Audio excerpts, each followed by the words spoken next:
Hello, I'm Donal McCauley, and welcome to medicsvoices.com, where we talk to the key opinion leaders in health and medicine around the world. Today we're in Canada, and I'm talking to Carol Herbert. Now, Carol, I'd like to take you back to the very, very beginning, because you had a very interesting childhood. You didn't want to do medicine, you wanted to be a writer. But not only that, I think your mother was a concert pianist. I think I was probably destined to be a generalist from the time I was a tiny tot because so many things interested me. But it became clear as I got older that some balance between science and humanist pursuits was going to be the direction that I'd like best. It was particularly challenging because I kind of got to decision points fairly young and had to sort of make a choice. But I'm a strong believer in the fact that whatever road you take, there's often pathways you can then take that branch off from those. And I suspect I got to where I was going to get to this particular route. I might have gone another route and still got to the same place. Well, was science a feature of your schooling? Yes, it was. Well, at the time when I was going to school, I was on the cusp of the point where girls particularly were not directed towards certainly the scientific professions. But then it was the Sputnik era, and everybody was being looked at as potentially adding to the scientific armamentarium of the country. And so by late high school, I think there was more encouragement of science choices. And there were a group of us actually, as we went into university, a group of people who were of the same age and roughly, and some of us went to medicine, but most actually went into the basic sciences or the hard sciences. And some then came around later and did medicine because it was a better career path than becoming as for one guy, a PhD on the Dow chemical line, right? So I still would maintain that medicine is an amazing professional choice because it does combine so many opportunities and you have so many ways in which you can move as you move through career. Well, you came around to that idea, but you did science first. I did. I did my undergraduate degree in biochemistry, and I did my undergraduate degree combined with my first year in medicine. I finished my fourth year in Honours Biochem. But again, it's interesting. This came up just this week. I was visiting a chem lab with my grandson, who's thinking about chemistry, and one of my colleagues on the board of governors at Simon Fraser offered to take him on a tour of the lab. And I was listening to the presentation and looking at this periodic table that they have on the wall with examples of all the chemicals and so on, got really excited and thought about the fact that I chose to do chemistry, biochemistry, because I had an amazing teacher in high school who was, in fact, very encouraging. And when you're interested in so many things, how someone directs you or advises you or just gives you an opportunity to kind of look at what life might be like makes a difference to how you choose. And there's absolutely no question that that one teacher was instrumental in what I chose to do. Now I was, 16, right? I was just a kid. How was I going to choose? Well, I chose because of him. And then I chose later, again, still young, because my older sister, and this is in my bio information on the web, I know my older sister, who was 7 years older and had just completed her PhD in psychology, said, I think you should do medicine because I don't have the same access as you'll have. We can then do research together. And we actually have done with our careers. So then you moved into medicine. Tell us about your undergraduate medical education, because I don't think family medicine was a big part of that. There was no family medicine at the time in Canada. It was just getting started when I was finishing my training. This was the late 60s. I was fortunate to be at UBC at a time where Jim McCreary was the dean. Jim McCreary was a visionary. He saw the potential for interprofessional education when it was really just a light at the end of the tunnel. And so we had the opportunity to do some of those things that are variably effective, but we did actually sit in the same room, at least with the dentists and the physios and so on. But more than that was the philosophy, the idea that there was a team. I mean, this is a long time ago that he was talking about that. And it was also the 60s. It was a time when we many of us were involved in looking at social change and trying to figure out our place in it. And I had the opportunity to go to two different very important experiences. One was I was a World University Service Scholar at the end of first year medicine. I spent the summer in Turkey and had an opportunity as, again, I'd finished first year medicine.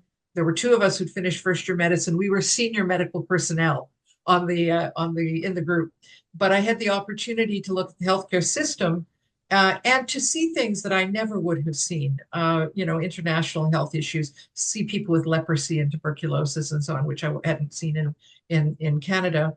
And the other experience that was very important was I spent 6 weeks in the north, in the far north, in Inuvik, in the Northwest Territories at the time. And that was a hugely important experience for me because I was thinking of doing international medicine. And then I went to my own north and discovered that there were doctors there and there were churches being supported by people collecting money in Belgium to send missionaries to Canada to convert our First Nations population. And it just turned my mind around.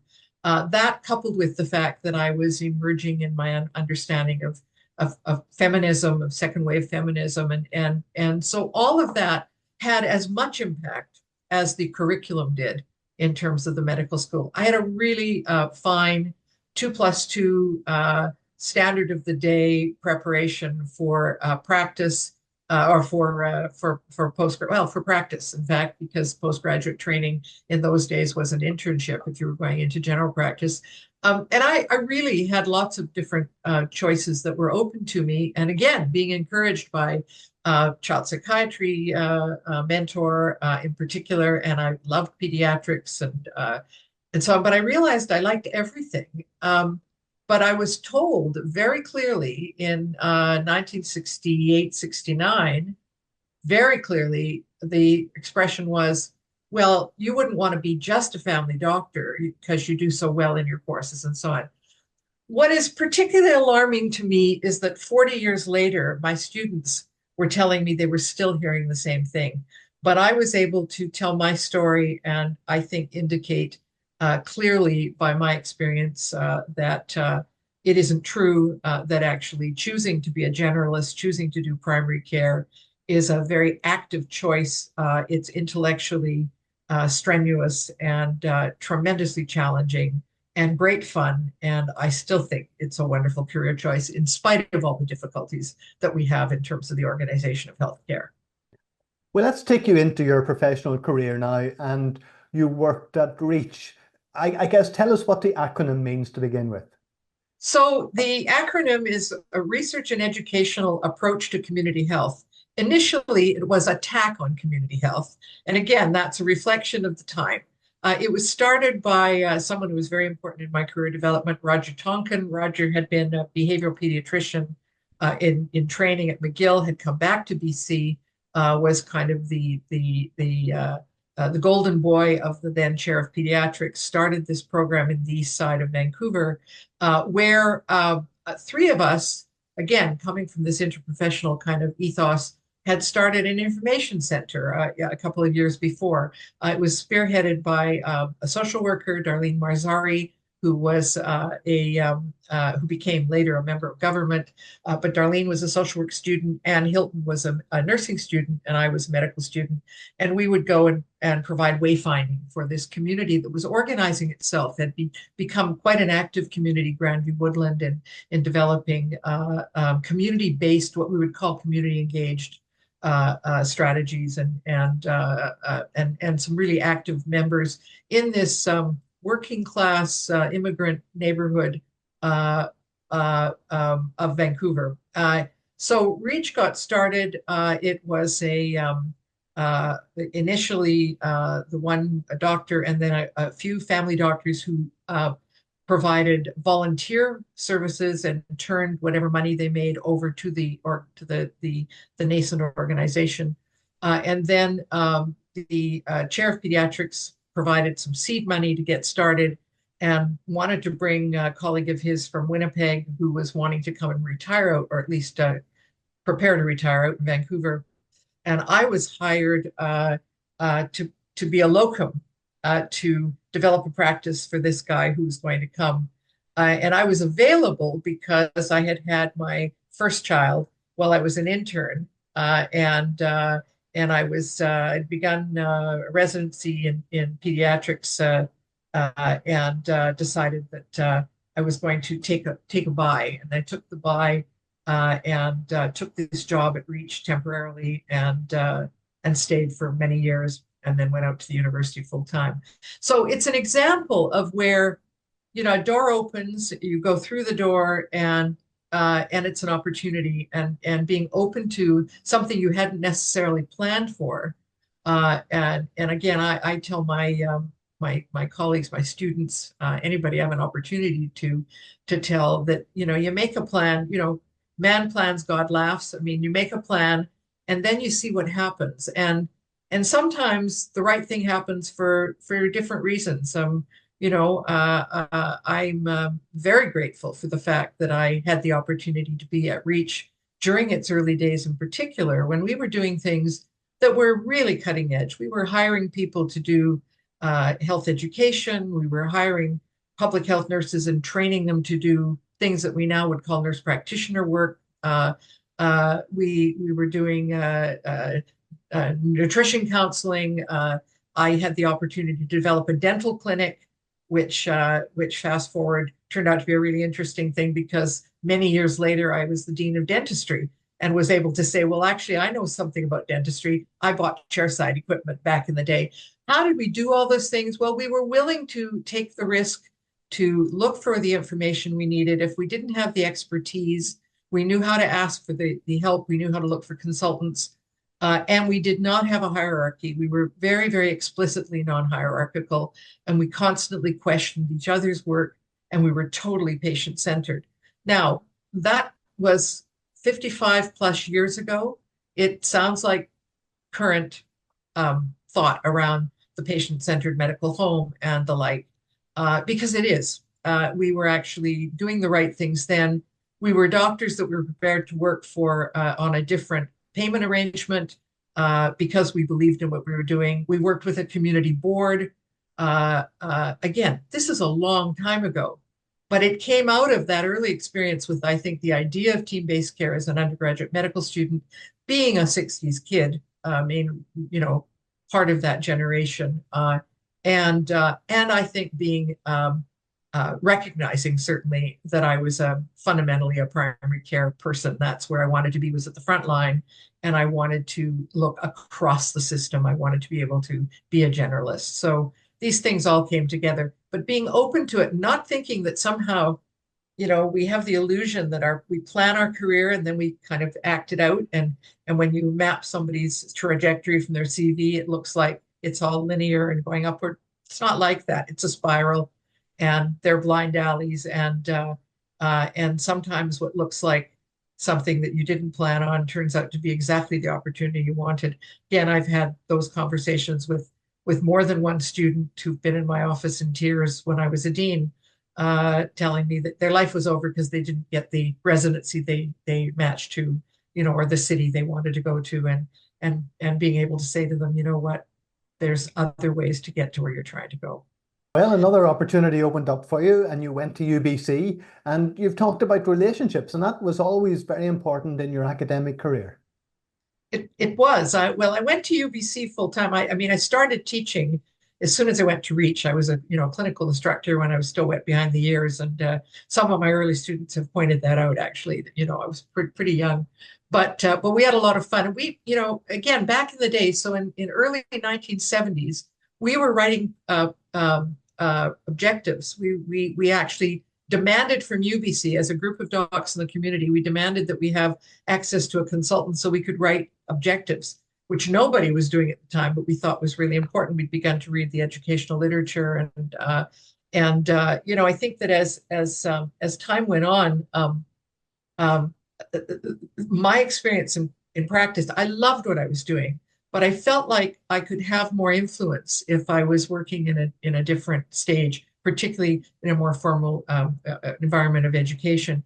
The other thing was I'd begun to do research, and I was absolutely a bootstraps researcher. I'd done, some research as an undergraduate. I took whatever I could in terms of opportunities to learn about research. I mentioned I'd done some work with my sister, but I thought that if I went to the university, that I would be able to have more access to research experts. Well, on the one hand, that was true outside my department. Within my department, what I discovered was I actually, again, like going to Turkey as a medical student, I was seen as the one with the expertise. And I knew how little I knew. But, Cinderella syndrome has never stopped me. We organized, we brought in people who could form a research nidus within the department. And we were indeed able to enhance our own understanding and develop a research path. And research in the broadest sense. I mean, I think that, I was part of the group in the College of Family Physicians at the time that looked at how do we teach research and make that meaningful to residents. Now the new groups of people who are training in family medicine. So transforming the idea of research into scholarly activity was really important. Later on, I think we transformed it back because we recognized that, that R word needed to be seen as important and as useful and not as something to be resisted. But in the early days, what we wanted to do was get people to be thinking and realizing that they could generate questions. And again, we would tell our own stories about being in practice. I mean, why did I start doing research? I looked for answers to the questions I had in practice and I couldn't find the answers because they didn't exist. Because the questions that were being asked, for example, about back pain, were being asked in a specialized clinic. They weren't about my patients who had the kinds of symptoms that I needed to address. And it came very much out of practice. My idea that everybody needed to understand about their role in research and their role in asking questions, whoever you were in whatever part of medicine, and particularly if you're in primary care. It came from that realization that the facts just weren't there. We needed to generate the facts. And it was very interesting from time to time, something that we'd observed in practice that we'd talk about in our small group within the practice, a few months or a year or two later would appear in the literature that somebody would have actually studied such a thing. And we'd say, oh my goodness, we thought of that, but we didn't act on it. So, realizing that as a busy practitioner, you can't go out and get grants and do big research, but you can always ask questions. People like Ian McQuinney, of course, were writing about that, and some of the people, the historical characters that we didn't learn about when I was a medical student, but we teach about now. Those historical characters again began to be more important to me as I learned more about family medicine, primary care, people who had studied their practices and didn't wait for someone else to tell them the answer, right? And I guess that perhaps is, if I could write my own epitaph, that would be a good epitaph. It was that I'd like to think that I've never looked for someone else to give me the answer. I've always looked for the answer, and if it wasn't there, then gone to find it, figure it out. Well, you had immense achievements at UBC, and then mid-career, you looked for an answer somewhere else. You moved right across the country. So it was a mentor again at UBC, and again back in the day there were not many women in the mix, but David Hardwick, who was the eminence grise behind about 5 deans at UBC, he was the guy that he was professor of pathology when I was a student. And then he became the guy that was responsible for space and just understood the system and wanted to be the advisor. He never wanted to be the dean. But David did 2 things. He opened up the idea to me that I could actually aspire to a senior position in academia, and I hadn't thought of that before. I really hadn't. And he basically said, if not you, then who? And again, I sat back and thought, yeah, well, I know that again, this illusion I had that all these very wise people were there and I could just go out and find the wise people. Well, actually, no, they weren't any wiser than me, and perhaps I could do something they couldn't do because I had some particular understanding. The other thing David did was at a dinner very early after I had been appointed a chair of family medicine. David asked me the following question.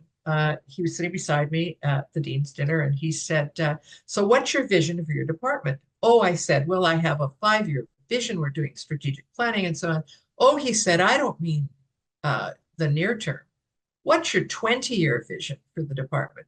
So it's very much again, the analogy would be the Mohawk Creed, the kind of thing that Anne Macaulay talks about.